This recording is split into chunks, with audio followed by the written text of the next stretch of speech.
السلام علیکم ناظرین، کام کی بات کے ساتھ حامد خان المشرقی حاضر ہے۔ ناظرین، جیسے کہ آپ کو پتہ ہے کہ آج 5 فروری ہے اور پورے دنیا میں اور خصوصاً پاکستان میں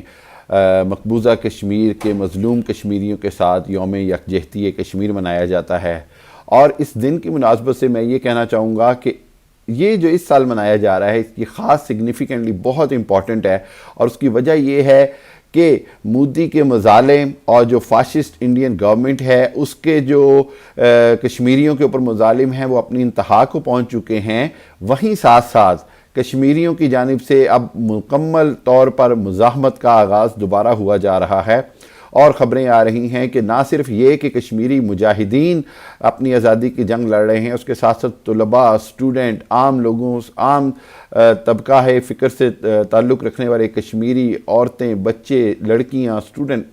سب مل کر اب کشمیر کی آزادی کے لیے اور بھارت کے تسلط سے آزادی کے لیے لڑ رہے ہیں۔ اس کے ساتھ ساتھ اگر دیکھا جائے تو اگر آپ دیکھیں تو خود بھارت کے اندر اقلیتوں کے ساتھ جو کچھ ہو رہا ہے اس کی وجہ سے خود بھارت کے اندر رہنے والی اقلیتیں جو ہیں وہ اب انڈیا سے جو ہے وہ نالا ہیں اور آزادی چاہتی ہیں۔ کہیں خالستان کی تحریک ہے تو کہیں ناگالینڈ میں تحریک ہے، اور کہیں ہمیں پتہ ہے کہ آسام اور میزورام، اور پھر سب سے بڑھ کر خالستان اور کشمیر کی تحریکیں جو ہیں وہ مسلسل زور پکڑ رہی ہیں۔ اور اس کی سب سے بڑی وجہ یہ ہے کہ جو بھارت کی ہندوتوا پالیسی ہے، جس کے انتہا تو یہ ہے کہ اب انڈیا کے اندر ایک منظم مہم کے تحت انڈیا کا جو فادر آف دا نیشن یا بابائے قوم جو گاندھی ہیں، کرم چند موہن داس گاندھی، ان کو بھی بدنام کرنے کی کوشش کی جا رہی ہے۔ اور بی جے پی کی آئیڈیالوجی کے اندر گاندھی جیسی شخصیت کے لیے بھی جگہ نہیں ہے، کیونکہ وہ معتدل تھے، وہ شدت پسند ہندو نہیں تھے، اور انہوں نے جو ہے وہ پاکستان کے حق میں مرن برت بھی رکھا تھا۔ اور اس کے بعد سب سے اہم بات یہ کہ گاندھی کو مارنے والا شخص جو تھا گوڈسے، وہ آج کی آر ایس ایس کا ہی رکن تھا، یعنی وہ اسی آئیڈیالوجی کو فالو کر رہا تھا جس کے تحت اس نے گاندھی جی کو قتل کیا۔ اور گاندھی جی کو قتل کرنے والا آج انڈیا میں ہیرو بن رہا ہے۔ گوڈسے کے بتوں کی پوجا کی جا رہی ہے، گوڈسے کو بھگوان مانا جا رہا ہے، اور گوڈسے کو ہیرو کے طور پر پیش کیا جا رہا ہے۔ اور یہ سب کچھ مودی کی موجودہ حکومت کے اندر ہو رہا ہے، اور مودی کی حکومت کے ساتھ مودی کے وزراء، مودی کے جو بی جے پی پارٹی کے سرکردہ رہنما ہیں، وہ سب مل کر گاندھی کو بدنام کر کے خود گوڈسے کو اوپر لا رہے ہیں۔ گویا کہ یہ میں سمجھتا ہوں کہ بھارت کی تاریخ کی بدترین صورتحال ہے۔ سیکولر بھارت سے شدت پسند بھارت، انتہا پسند بھارت ہوتے ہوتے آج اس جگہ آ گیا ہے جہاں وہ اپنے باپو کو بھی جو ہے وہ نہیں بخش رہے، تو پھر مسلمانوں کو کیا کریں گے؟ آپ اندازہ کر سکتے ہیں کہ مسلمانوں پر وہ کتنا ظلم کر رہے ہیں اور کرتے جا رہے ہیں۔ کشمیریوں پر ظلم ہو رہا ہے، نوجوانوں کو مارا جا رہا ہے، ان کی املاک جلائی جا رہی ہیں، ماورائے عدالت قتل کیے جا رہے ہیں، اور ہر طرح سے کوشش کی جا رہی ہے کہ صرف اور صرف ہندوتوا آئیڈیالوجی یعنی ہندوتوا نظریہ فکر کو ہی پروان چڑھنے دیا جائے، اور ہر وہ شخص خواہ اس کا تعلق کسی بھی جماعت سے ہو، کسی بھی حلقے سے ہو، کسی بھی علاقے سے ہو، جو مودی اور امیت شاہ اور یوگی کی جو ہندوتوا آئیڈیالوجی ہے، جو اس کو فالو نہیں کرتا، اس کو مجرم گردانا جا رہا ہے۔ اور صورتحال یہ ہو گئی ہوئی ہے کہ کہیں مسلمان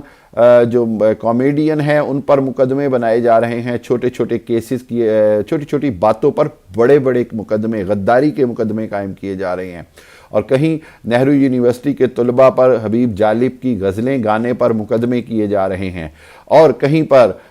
صورتحال یہ ہے کہ مسلمانوں کو بے دخل کیا جا رہا ہے ان کے گھروں سے، چاہے وہ گجرات ہو، دلی ہو، اتر پردیش ہو یا ہماچل پردیش ہو۔ دوسری جانب کشمیری جو ہیں، آج کے 5 فروری کے حوالے سے میں یہ بار بار کہنا چاہوں گا کہ کشمیری اپنی آزادی کا تہیہ کر چکے ہیں۔ وقت آ گیا ہے کہ مسلمان ممالک OIC کے پلیٹ فارم کے ساتھ ساتھ انڈیویجولی ذاتی طور پر بھی اکٹھے ہو کر مل کر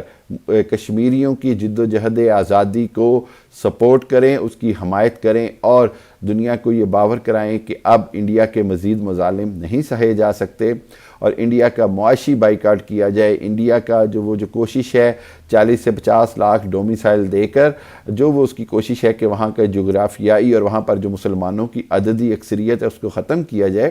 اس ساری صورتحال سے لڑنے کے لیے مسلمان ممالک کو اکٹھا ہونا ہوگا۔ پاکستان کے ساتھ ساتھ باقی ممالک ترکی، ایران، سعودی عرب، UAE، ملیشیا، انڈونیشیا، بنگلہ دیش، ان سب ممالک کو اپنا اپنا کردار ادا کرنا پڑے گا، ورنہ میں یہ سمجھتا ہوں کہ 80 لاکھ کشمیریوں کے خون سے جو ہولی کھیلی جا رہی ہے اس کے ذمہ دار بروز قیامت ان تمام اسلامی ممالک کے سربراہان بھی ہوں گے، ان تمام ممالک کی حکومتیں بھی ہوں گی جو خاموشی سے بھارت کا ظلم دیکھتی رہیں، سہتی رہیں اور کشمیریوں کی مدد نہ کی۔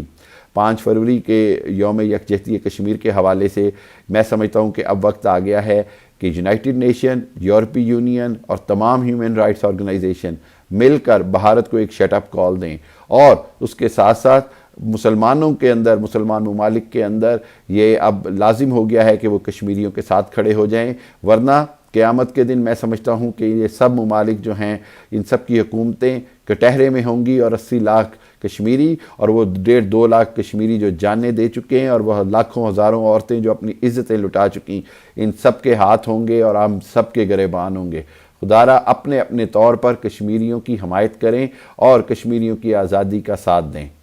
اور انشاءاللہ وہ وقت دور نہیں جب ظالم مودی کے شکنجے سے کشمیری آزاد ہوں گے اور کشمیر پاکستان بنے گا۔ کشمیری اپنا فیصلہ خود کریں گے اور جو کشمیری اپنا فیصلہ کریں گے پاکستان اس کے ساتھ ہے۔ پاکستان زندہ باد، کشمیر بنے گا پاکستان۔